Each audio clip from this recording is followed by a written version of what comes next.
Naaman, panglima Raja Aram, adalah seorang terpandang di hadapan tuannya dan sangat disayangi. Sebab oleh dia, Tuhan telah memberikan kemenangan kepada orang Aram. Tetapi orang itu, seorang pahlawan tentara, sakit kusta.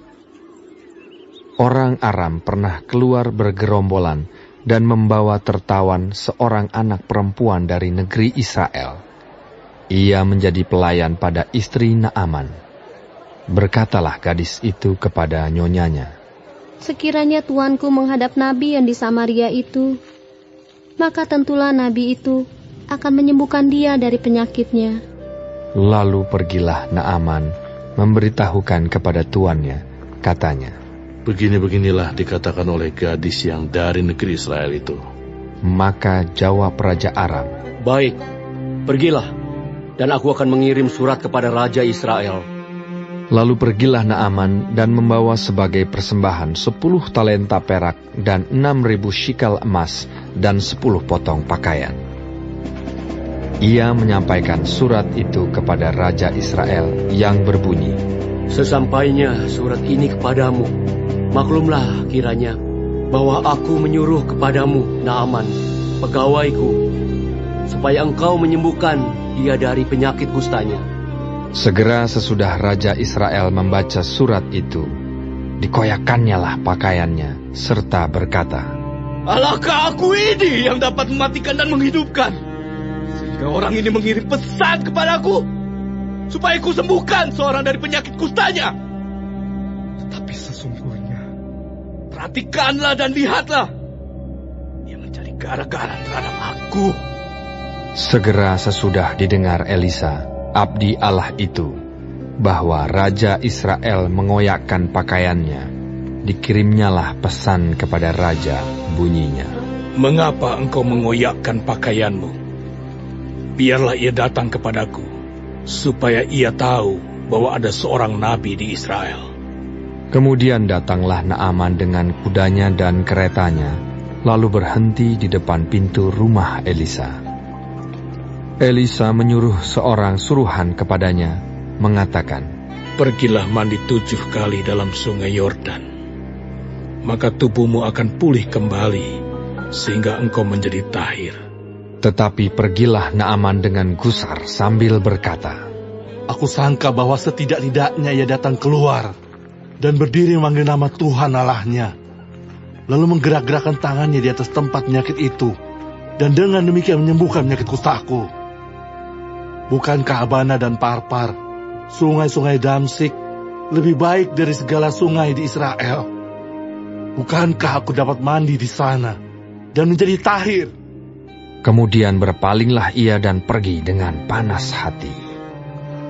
Tetapi pegawai-pegawainya datang mendekat serta berkata kepadanya, "Bapak, seandainya nabi itu menyuruh perkara yang sukar kepadamu, bukankah Bapak akan melakukannya?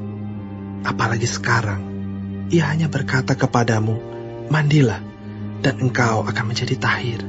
Maka turunlah ia membenamkan dirinya 7 kali dalam sungai Yordan, sesuai dengan perkataan abdi Allah itu.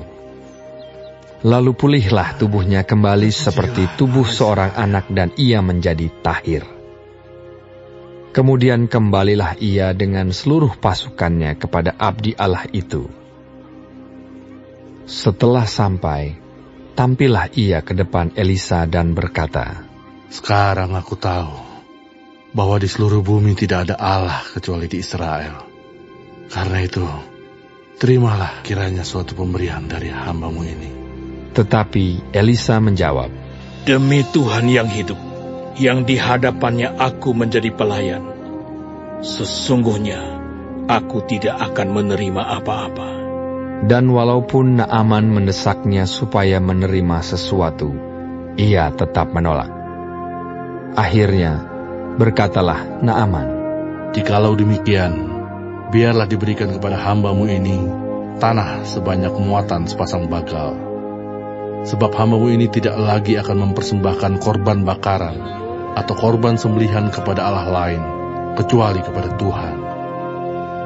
Dan kiranya Tuhan mengampuni hamba-Mu ini dalam perkara yang berikut, apabila tuanku masuk ke kuil Rimon untuk sujud menyembah di sana, dan aku menjadi pengapitnya, sehingga aku harus ikut sujud menyembah dalam kuil Rimon itu, kiranya Tuhan mengampuni hamba-Mu ini dalam hal itu." Maka berkatalah Elisa kepadanya, "Pergilah dengan selamat." Setelah Naaman berjalan tidak berapa jauh daripadanya, berpikirlah Gehazi, bujang Elisa, abdi Allah, "Sesungguhnya tuanku terlalu menyegani Naaman, orang Aram ini, dengan tidak menerima persembahan yang dibawanya. Demi Tuhan yang hidup, sesungguhnya aku akan berlari mengejar dia dan akan menerima sesuatu daripadanya." Lalu Gehazi mengejar Naaman dari belakang. Ketika Naaman melihat ada orang berlari-lari mengejarnya, turunlah ia dengan segera dari atas kereta untuk mendapatkan dia dan berkata, "Selamat." Jawabnya, "Selamat. Tuanku Elisa menyuruh aku mengatakan, baru saja datang kepadaku 2 orang muda dari pegunungan Efraim, dari antara rombongan Nabi. Baiklah, berikan kepada mereka setalenta perak dan 2 potong pakaian." Naaman berkata, "Silakan, ambillah 2 talenta." Naaman mendesak dia dan membungkus 2 talenta perak dalam 2 pundi-pundi dan 2 potong pakaian, lalu memberikannya kepada 2 bujangnya. Mereka ini mengangkut semuanya di depan Gehazi. Setelah mereka sampai ke bukit, disambutnyalah dari tangan mereka, disimpannya di rumah, dan disuruhnya kedua orang itu pergi, maka pergilah mereka. Baru saja Gehazi masuk dan tampil ke depan tuannya, berkatalah Elisa kepadanya, "Dari mana Gehazi?" Jawabnya, "Hamba-Mu ini tidak pergi kemana-mana." tetapi kata Elisa kepadanya, "Bukankah hatiku ikut pergi ketika orang itu turun dari atas keretanya mendapatkan engkau? Maka sekarang engkau telah menerima perak, dan dengan itu dapat memperoleh kebun-kebun, kebun zaitun, kebun anggur, kambing domba, lembu sapi, budak laki-laki dan budak perempuan. Tetapi penyakit kusta Naaman akan melekat kepadamu dan kepada anak cucumu untuk selama-lamanya." Maka keluarlah Gehazi dari depannya dengan kena kusta, putih seperti salju.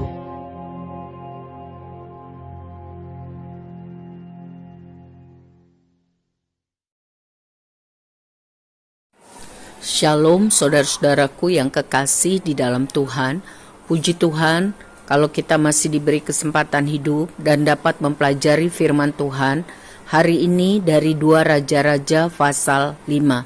Tuhan Yesus memberkati. Mengenai Naaman disembuhkan. Naaman adalah seorang panglima Raja Aram.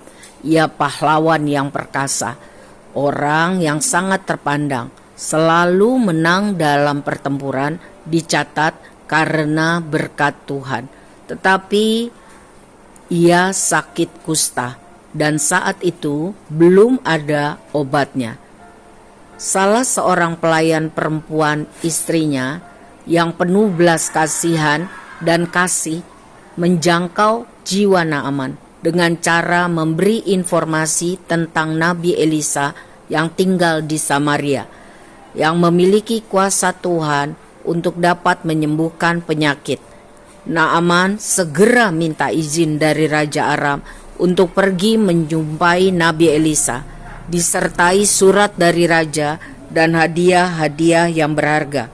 Ternyata Naaman disuruh Elisa mandi di sungai Yordan 7 kali.